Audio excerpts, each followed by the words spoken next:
નમસ્કાર, સીએનબીસી બજારના મની મેનેજરમાં આપનું સ્વાગત છે. અને મની મેનેજર એટલે તમારો નાણાંનો ચોક્કસ આયોજન માટે અપાતું માર્ગદર્શન. હું પ્રીતિ દલાલ આપ સૌનું સ્વાગત કરું છું આજના મની મેનેજરના આ એપિસોડમાં. મની મેનેજરના આપણે આ એપિસોડમાં વાત કરીશું કે કઈ રીતે મ્યુચ્યુઅલ ફંડની પસંદગી કરવી જોઈએ, કઈ બાબતોનું ધ્યાન રાખવું જોઈએ એક પસંદગી કરતાં, અને દર્શકોના સવાલ પણ લઈશું. તો રોકાણ માટે આપણામાંથી ઘણા રોકાણકાર મ્યુચ્યુઅલ ફંડ દ્વારા રોકાણ કરવાનું પસંદ કરતા હોય છે, પરંતુ આના માટે કયા મ્યુચ્યુઅલ ફંડની પસંદગી કરવી જોઈએ, કઈ રીતે કરવી જોઈએ તે મહત્ત્વનું રહેતું હોય છે. તો આજે આપણે મ્યુચ્યુઅલ ફંડની પસંદગી કેવી રીતે કરવી તે અંગેની ચર્ચા કરીશું. અને આ ચર્ચામાં આપણી સાથે જોડાયા છે મની એડ્યુ સ્કૂલના ફાઉન્ડર અર્નવ પંડ્યા. અર્નવજી, ઘણું સ્વાગત છે આપનું આજના શોમાં. અને જેમ આપણે જાણીએ છીએ કે મેજોરિટી ઓફ પીપલ હવે મ્યુચ્યુઅલ ફંડ દ્વારા રોકાણ કરવાનું પસંદ કરતા હોય છે. અને કારણ કે એમાં જો આપણને બહુ માર્કેટની જાણકારી નથી હોતી તો મ્યુચ્યુઅલ ફંડ દ્વારા એ ટેકન કેર થઈ જતું હોય છે. પણ મ્યુચ્યુઅલ ફંડમાં જ્યારે આપણે ઇન્વેસ્ટ કરતા હોઈએ છીએ ત્યારે એ મ્યુચ્યુઅલ ફંડને કે એ કેટેગરીને કઈ રીતે ઇવેલ્યુએટ કરવું જોઈએ, અને ઇવેલ્યુએશન શા માટે જરૂરી છે? જ્યારે આપણે કોઈ પણ રકમ જ્યારે નિવેશ કરી હોય, રોકાણ કરી હોય, ત્યારે એ બહુ જરૂરી છે કે આપણે રોકાણ કર્યા પછી એને ટ્રેક કરીએ, એ જાણીએ કે જે આપણે નિવેશ કર્યો છે તે યોગ્ય છે અને આપણા મત પ્રમાણે કે આપણી અપેક્ષા પ્રમાણે શું એ કામ કરી રહ્યું છે કે નહીં. એટલે આ જે મહત્વની વસ્તુ છે એને પૂરી પાડવા માટે એ જોવું જરૂરી છે કે આપણે સમજીએ કે જે એનો પરફોર્મન્સ આપણે જોઈ રહ્યા છીએ એ સારો છે કે નથી સારો, કે કઈ રીતે આપણે એનું વિશ્લેષણ કરવું જોઈએ. અને આમાં જ લોકો ભૂલ કરી જાય છે, કારણ કે જો તમે બરાબર રીતે તમારા મ્યુચ્યુઅલ ફંડનો પરફોર્મન્સ સમજી ના શકો તો એના આધારે તમે જે ડિસિઝન લેશો એ ખોટા હશે, કે યોગ્ય નહીં હોય, કે એમાં ચાન્સીસ એવા છે કે જે સારું ફંડ તમારી પાસે હોય તમે કદાચ વેચી કાઢો, કે ન સારું ફંડ જે હોય તે તમે રાખી મૂકો. એટલે આખી પ્રક્રિયામાં પરફોર્મન્સનું એનાલિસિસ બરાબર રીતે કરવું એ મહત્વની વસ્તુ. તો જ્યારે આપણે મ્યુચ્યુઅલ ફંડમાં ઇન્વેસ્ટ કરવું હોય, પર્ટિક્યુલર આપણે ફંડ જો કેટેગરાઇઝ કરીએ છીએ કે ભાઈ આમાં આપણે ઇન્વેસ્ટ કરશું, કે એની પહેલાં કઈ રીતે ઇવેલ્યુએશન જરૂરી છે કે આ જે હું ફંડમાં રોકાણ કરી રહ્યો છું કે કરી રહી છું એ યોગ્ય છે અને આગલા દિવસોમાં આપણને એક સારું વળતર આપશે? જો પહેલી વસ્તુ તો એ તમારે એ જોવાની રહે છે કે તમારું લક્ષ્ય શું છે ને એ પ્રમાણે તમે કયા પ્રકારનું મ્યુચ્યુઅલ ફંડ સિલેક્ટ કરો છો. એટલે ફોર એક્ઝામ્પલ તમારો જો ગોલ 7 વર્ષ, 10 વર્ષ, 15 વર્ષ દૂર હોય તો એને માટે કોઈ એક્વિટી મ્યુચ્યુઅલ ફંડ એક સારો ચોઇસ રહેશે. પછી એ એક્વિટી મ્યુચ્યુઅલ ફંડ પર નક્કી કર્યા પછી તમારે એ જોવાનું રહે છે કે એક્વિટી મ્યુચ્યુઅલ ફંડમાં પણ અનેક પ્રકારના ફંડ હોય છે. તો તમારી રિસ્ક લેવાની ક્ષમતા પ્રમાણે તમે કયા પ્રકારના ફંડ એમાં સમાવેશ કરશો. જો કોઈ પણ વ્યક્તિ હોય એને છે ને માત્ર એક ને એક ફંડ પર આધાર રાખવો ના જોઈએ, એટલે નોર્મલી એ પોર્ટફોલિયો બનાવે. એટલે પોર્ટફોલિયોમાં બધું ફંડ હોય અને એ ફંડનું જે મિક્સચર હોય, એ ફંડનું જે બેલેન્સ હોય એમાં લાર્જ કેપ એક્સપોઝર હોય, મિડ કેપ હોય, સ્મોલ કેપ હોય, એ બધાનું એક મિક્સચર કયું હશે એ દરેક વ્યક્તિના ઇન્ડિવિજ્યુઅલ નીડ્સને આધારના પ્રમાણમાં એ આપણે નક્કી કરવાનું હોય છે. એટલે જ્યારે તમે આ પ્રકારના ફંડ્સ કયા હશે, કયા પ્રકારના હશે એ નક્કી કરો, પછી તમે એ જોવું જોઈએ કે કયું સ્પેસિફિક ફંડ મારે એમાં સિલેક્ટ કરવું છે. અને એ વખતે તમારે એ ફંડનો પોર્ટફોલિયો કેવો છે, એનો ફંડ મેનેજર કોણ છે, એ ફંડ મેનેજરે ભૂતકાળમાં સારા સમયમાં, ખરાબ સમયમાં કયા પ્રકારનું ફંડ એટલે કઈ રીતે મેનેજ કર્યું છે, ત્યારે એમનું કેવું રિઝલ્ટ હતું, એ બધી વસ્તુ જોયા પછી તમે એ વસ્તુ નક્કી કરી શકો કે આ એક ફંડ હું મારા પોર્ટફોલિયોમાં સમાવેશ કરીશ. તો જેમ આપણે એક પોર્ટફોલિયો જ્યારે બનાવતા હોઈએ છીએ, ઓફકોર્સ ત્યારે આપણે એક જ્યારે બી રોકાણ કરતા હોઈએ છીએ ત્યારે એક કમ્પેરિઝન આપણે કરતા હોઈએ છીએ, ખાલી મ્યુચ્યુઅલ ફંડમાં નહીં પણ આપણે કોઈ પણ બાબતમાં આપણે જ્યારે કોઈ બી ડિસિઝન લેતા હોઈએ છીએ ત્યારે એક કમ્પેરેટિવ આપણે એનાલિસિસ કરતા હોઈએ છીએ. એક આઇસોલેશનમાં એક પર્ટિક્યુલર ફંડને જોવું અને કમ્પેરેટિવલી મેનરમાં જોવાથી કયા એવા પ્લસ એન્ડ માઇનસ આપણે જાણી શકીએ છીએ? જો કોઈ પણ તમે રોકાણ ગમે ત્યારે કમ્પેર કરો કે કંઈ એમ તમારે જાણવું હોય કે આ સારું રોકાણ એ પરફોર્મ કર્યું છે કે નહીં, સારી રીતે કે નહીં, તો ત્યારે તમારે એને માત્ર આમ એકલા પ્રમાણમાં ના જોવું. એટલે ફોર એક્ઝામ્પલ તમે એમ કહો કે મારું મ્યુચ્યુઅલ ફંડ એ 8% લોસ કર્યો છે, તો 8% લોસ કર્યો છે એ તમે એ જણાવવાથી કઈ ખબર નથી પડતી. અને એનાથી જસ્ટ બીકોઝ કે એને લોસ કર્યો એ ડઝન્ટ મીન કે એ ખરાબ ફંડ છે. કારણ કે પહેલી વસ્તુ તો એ જોવાની રહે છે કે તમારા મ્યુચ્યુઅલ ફંડે કયા સંજોગોમાં કયા પ્રકારનું વળતર આપ્યું છે. એટલે એ જ રીતે તમે એમ કહો કે મારો મ્યુચ્યુઅલ ફંડે આ વર્ષે મને 15%નું વળતર આપ્યું, પણ that doesn't make it a good fund also. એટલે દરેક સ્થિતિમાં તમારે એ જોવું જોઈએ કે મ્યુચ્યુઅલ ફંડનો જે મેઇન લક્ષ્ય એ છે કે બજારને આઉટ પરફોર્મ કરે. એટલે કે તમારું મ્યુચ્યુઅલ ફંડે જ્યારે બજારમાં અમુક પ્રકારનો પરફોર્મન્સ હતો ત્યારે મારા મ્યુચ્યુઅલ ફંડે કયા પ્રકારનો પરફોર્મન્સ બતાવ્યો છે. અને આ જાણવું બહુ સહેલું છે, કારણ કે દરેક મ્યુચ્યુઅલ ફંડ એક બેન્ચમાર્ક રાખે છે. બેન્ચમાર્કનો મિનિંગ એ કે એ બેન્ચમાર્ક સામે તમે એ ફંડને કમ્પેર કરી શકો અને જોઈ શકો કે આ ફંડનો પરફોર્મન્સ બજારની સ્થિતિ સામે કેવો છે. એટલે ફોર એક્ઝામ્પલ જો કોઈ લાર્જ કેપ ફંડ હોય તો એનું બેન્ચમાર્ક એક લાર્જ કેપ ઇન્ડેક્સ હશે, મિડ કેપ ફંડ હોય તો મિડ કેપ ઇન્ડેક્સ હશે, એ પ્રમાણે. એટલે એનાથી જ્યારે બેન્ચમાર્ક સામે તમે જુઓ ત્યારે તમને ખબર પડે. એટલે હવે આપણે આવીએ કે જે આપણે વાત કરેલી કે જો તમારું ફંડે 8%નો લોસ આપ્યો હોય અને ત્યારે બેન્ચમાર્ક એ એકચ્યુઅલી 12% ડાઉન હોય, તો ઇવન ધો તમારું ફંડ નેગેટિવ છે, તમારા ફંડે સારો પરફોર્મન્સ બતાવ્યો છે, કારણ કે બેન્ચમાર્કથી ઓછું એ ઘટ્યું છે જ્યારે ખરાબ સમય હતો બજારમાં ત્યારે. એ જ રીતે જો તમારું ફંડે 15%નું પોઝિટિવ રિટર્ન આપ્યું હોય કોઈ સમયમાં, પણ ત્યારે બેન્ચમાર્ક 22% ઉપર હોય, તો આ 15%ના રિટર્ન છતાંય તમારું ફંડે યોગ્ય પ્રમાણે પરફોર્મ નથી કર્યું, કારણ કે બેન્ચમાર્કથી ઓછું પરફોર્મ કરી રહ્યું છે.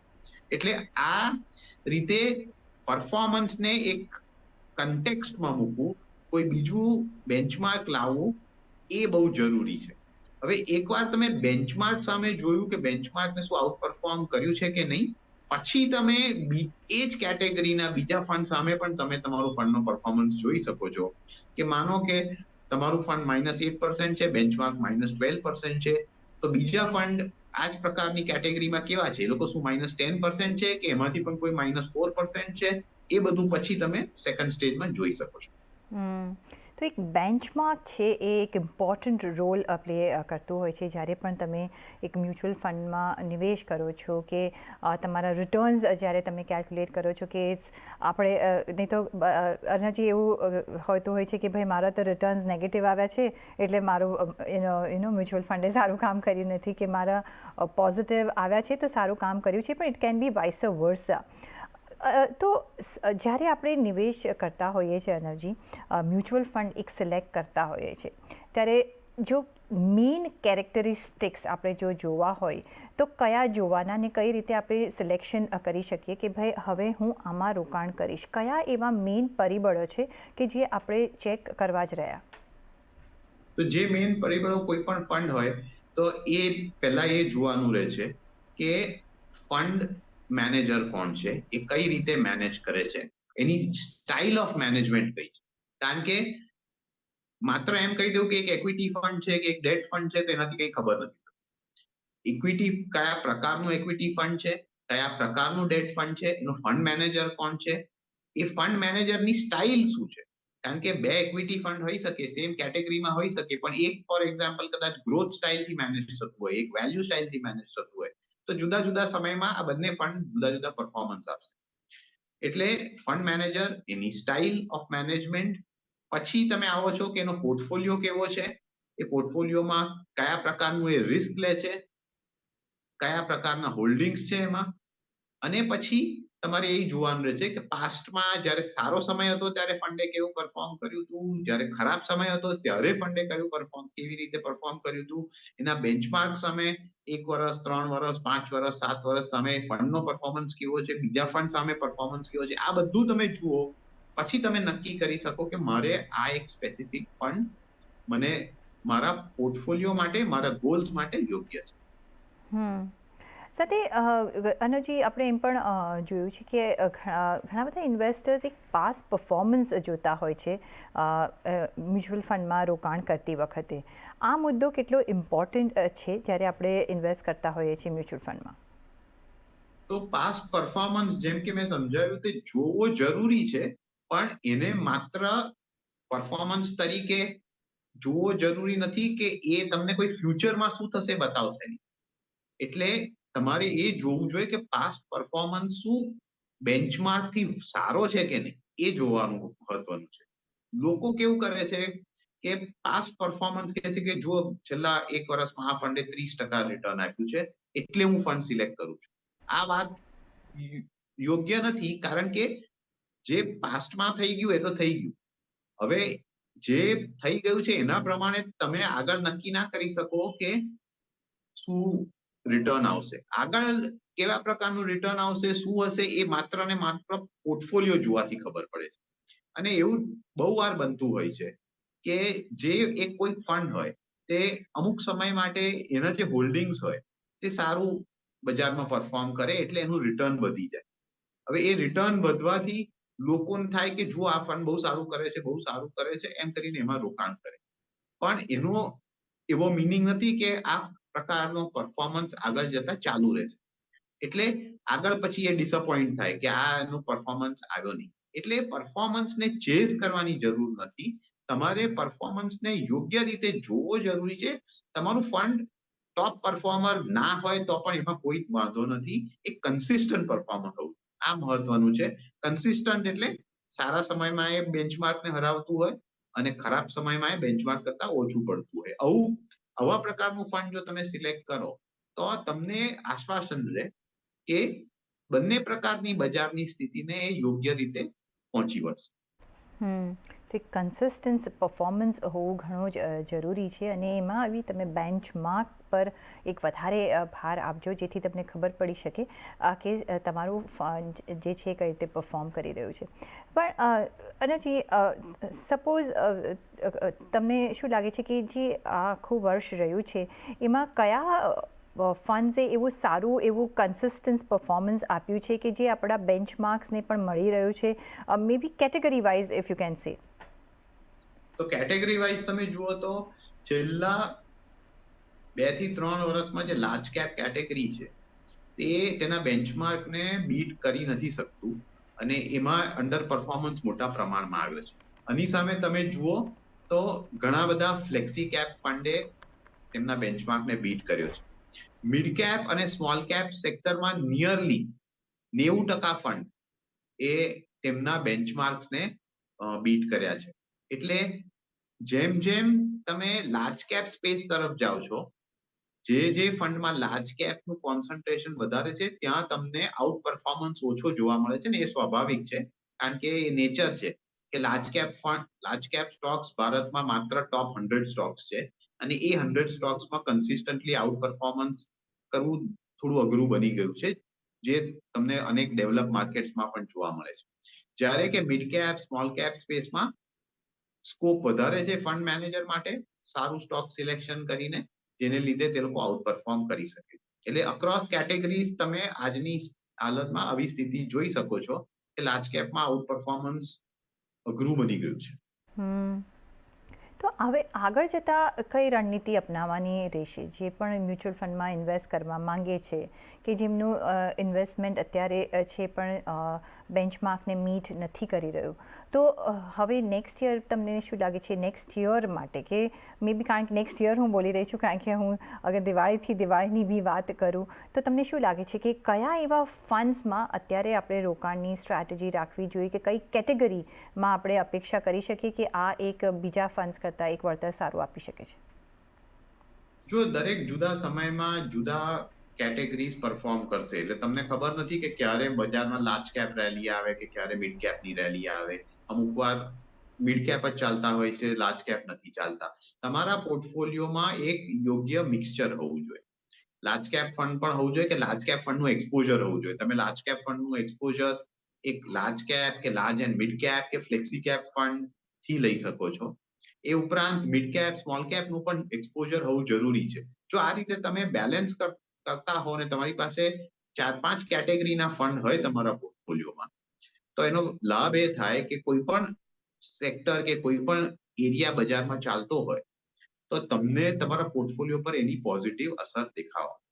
એટલે આ પ્રકારની સ્ટ્રેટેજી રાખવી, સારો પોર્ટફોલિયો બનાવો અને એ સારો પોર્ટફોલિયો તમારો જો બનેલો હશે તો તમને consistently over a period of time out performance જોવા મળશે.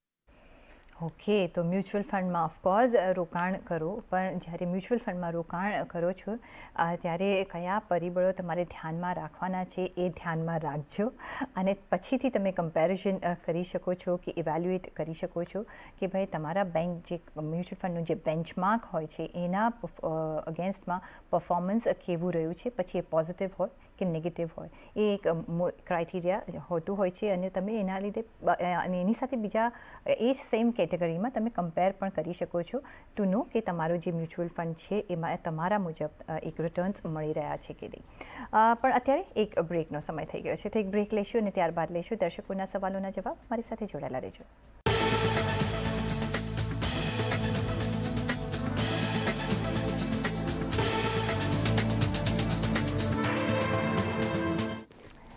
બ્રેક બાદ આપનું સ્વાગત છે અને હવે સમય થઈ રહ્યો છે કે આપણે દર્શકોના સવાલોના જવાબ લઈએ. અને જે પહેલો સવાલ આપણી પાસે આવી રહ્યો છે આકાશ દવેનો.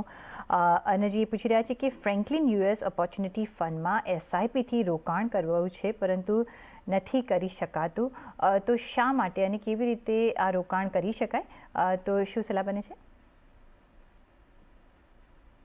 સેબીએ છે ને મ્યુચ્યુઅલ ફંડોને વિદેશમાં રોકાણ કરવા માટેની એક લિમિટ આપી છે અને એ લિમિટ ફેબ્રુઆરી મહિનામાં નિયરલી પતી ગઈ હતી. એટલે સેબીએ એના પર રોક લગાવી દીધી છે કે જેને લીધે મ્યુચ્યુઅલ ફંડ્સ ફોરેનમાં નિવેશ કરી શકે નહીં. એ જ ઉપરાંત ત્યાર પછી પણ એક સર્ક્યુલર આવ્યો હતો જેમાં સેબીએ કીધું કે જો તમારા એક્ઝિસ્ટિંગ ઇન્ટરનેશનલ ફંડમાં થોડું રિડેમ્પશન થયું હોય તો એટલી લિમિટ તમે ભરી શકો છો. હવે કારણ કે આ રીતે ઓવરઓલ ફોરેન બજારમાં એક્ટિવ ફંડ્સ ઇન્વેસ્ટ કરી ના શકે, અમુક ETF ની હજી લિમિટ ખુલ્લી છે, એટલે અમુક ETFમાં હજી ફોરેનમાં નિવેશ થઈ શકે છે. પણ મોટાભાગના જે ફંડ્સ છે જે વિદેશમાં નિવેશ કરે છે, જેમ કે આ ફંડ છે જે યુએસમાં નિવેશ કરે છે, એમાં રોકાણ થઈ શકતું નથી અત્યારે. જ્યાં સુધી સેબી આ લિમિટ વધારે નહીં કે કોઈ બદલાવ કરે નહીં ત્યાં સુધી ઓપ્શન ખુલ્લું નથી કે જેનાથી તમે વિદેશમાં રોકાણ કરી શકો. એટલે જો તમે માત્ર આ જ ફંડમાં કે આ જ પ્રકારનું એક્સપોઝર જોઈતું હોય તો તમે કાં તો થોડી વાર રાહ જોઈ શકો છો જ્યાં સુધી સેબી લિમિટ ખોલે નહીં ત્યાં સુધી.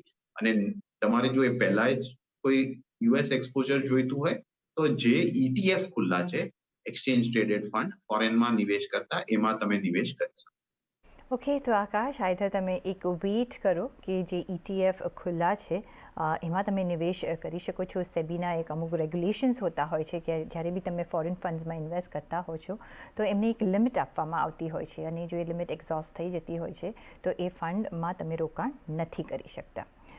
પણ નેક્સ્ટ સવાલ પર જઈએ, અને નેક્સ્ટ સવાલ જે આવી રહ્યો છે એ છે ઉપેન્દ્ર પઢિયારનો. 5 લાખનું રોકાણ સિનિયર સિટીઝન સ્કીમમાં છે, એમનું એ કહી રહ્યા છે તો નવેમ્બરમાં મેચ્યોર થશે. હવે આ જ ફંડ્સને ક્યાં ને કઈ રીતે રોકાણ કરી શકાય? જો સિનિયર સિટીઝન સેવિંગ સ્કીમમાં એક ફેસિલિટી છે કે પહેલું જે 5 વર્ષનું ઇનિશિયલ ટાઈમ પીરિયડ હોય છે એ સમાપ્ત થઈ જાય પછી તમે 3 વર્ષ ફરી રકમ રીઇન્વેસ્ટ કરી શકો છો. એટલે જો એમની રિક્વાયરમેન્ટ સેમ હોય, ગોલ સેમ હોય, રેગ્યુલર ઇન્કમ જોઈતી હોય, ક્વાર્ટરલી પે આઉટ જોઈતું હોય અને આ સ્કીમમાં કન્ટિન્યુ કરવું હોય તો 5 વર્ષના મેચ્યોરિટી પછી એ રકમ 3 વર્ષમાં માટે એક્સટેન્ડ કરી શકો છો. એટલે આ એક ઓપ્શન રહેશે. અને મોટાભાગે આ ઓપ્શન જો તમારે સિનિયર સિટીઝન નું ના લેવું હોય ને પેન્શન કે એવું રેગ્યુલર ફ્લો કોઈ બીજા રૂટથી જોઈતું હોય તો LIC ની જે પ્રધાનમંત્રી વ્યય વંદના યોજના છે એમાં પણ 15 લાખ સુધી તમે રોકાણ કરી શકો. ઓકે, તો ઘણા બધા ઓપોર્ચ્યુનિટીઝ છે સિનિયર સિટીઝન સ્કીમની અંતર્ગત જ, તો તમે ત્યાં રોકાણ કરી શકો છો. નેક્સ્ટ સવાલ જે આવી રહ્યો છે દિવ્યા ગાંધીનો. 6 વર્ષ માટે એમને સોનામાં રોકાણ કરવું છે, ગોલ્ડ ETF કે ગોલ્ડ SIP કરવી જોઈએ એમનો સવાલ છે, અને કઈ રીતે એમાં ટેક્સ લાગુ પડે છે? જો ગોલ્ડ ETF અને જે ગોલ્ડ સેવિંગ્સ ફંડ છે, કે ગોલ્ડ સેવિંગ્સ ફંડ છે ને એક નોર્મલ મ્યુચ્યુઅલ ફંડ જેવું હોય છે કે જેમાં તમે સિસ્ટમેટિક ઇન્વેસ્ટમેન્ટ કરી શકો છો. ગોલ્ડ ETF એક એક્સચેન્જ ટ્રેડેડ ફંડ છે, એટલે એમાં તમે સિસ્ટમેટિકલી દર મહિને ઇન્વેસ્ટ કરવું હોય તો તમારે દર મહિને એક ટ્રાન્ઝેક્શન કરવું પડે. એટલે આ જેટલો ફરક છે. ગોલ્ડ સેવિંગ્સ ફંડ એમના પૈસા ગોલ્ડ ઇટીએફમાં રોકે છે, એટલે અલ્ટિમેટલી તમારું એક્સપોઝર એક જ જગ્યા પર છે, અને એ જગ્યા છે કે તમે ગોલ્ડ પ્રાઇસનું એક્સપોઝર લઈ રહ્યા છો. એટલે આ બંને ફંડનું અલ્ટિમેટલી ગોલ એક જ છે. તમારે જે રીતે રોકાણ કરવું હોય એ રીતે તમે કરી શકો છો. એસઆઈપી અને રેગ્યુલર ઇન્વેસ્ટિંગ એક ઓલવેઝ સારો ઓપ્શન હોય છે, કારણ કે એનાથી કોસ્ટ તમારી એવરેજ આઉટ થઈ જાય છે. એટલે જો તમે એસઆઈપી ના માધ્યમથી રોકાણ કરવા ઈચ્છતા હો તો તમારે ગોલ્ડ સેવિંગ્સ ફંડ લેવું જોઈએ, નહીં તો ગોલ્ડ ઇટીએફ પર તમે નિવેશ કરી શકો. તો ગોલ્ડ ETF તરફ પણ તમે જોઈ શકો છો રોકાણ કરવા માટે, અને એક સારો અને સલાહભર્યો એક વિકલ્પ બની શકે છે જે તમારો ટાઈમ હોરાઇઝન છે એના માટે. એ સાથે જ અનવજી રજા લેવાનો સમય થઈ ગયો છે, તો તમારો ઘણો આભાર અમારી સાથે આજે જોડાવા બદલ. અને પર્સનલ ફાઇનાન્સના તમારા સવાલ અમને મોકલો તમારું નામ, શહેર, ઉંમર સાથે જ અમને ઈમેલ કરી શકો છો money@nw18.com પર. ફેસબુક પર લખી શકો છો અમને facebook.com/CNBC બજાર પર, અને ટ્વીટ પણ કરી શકો છો twitter.com/CNBC બજાર પર.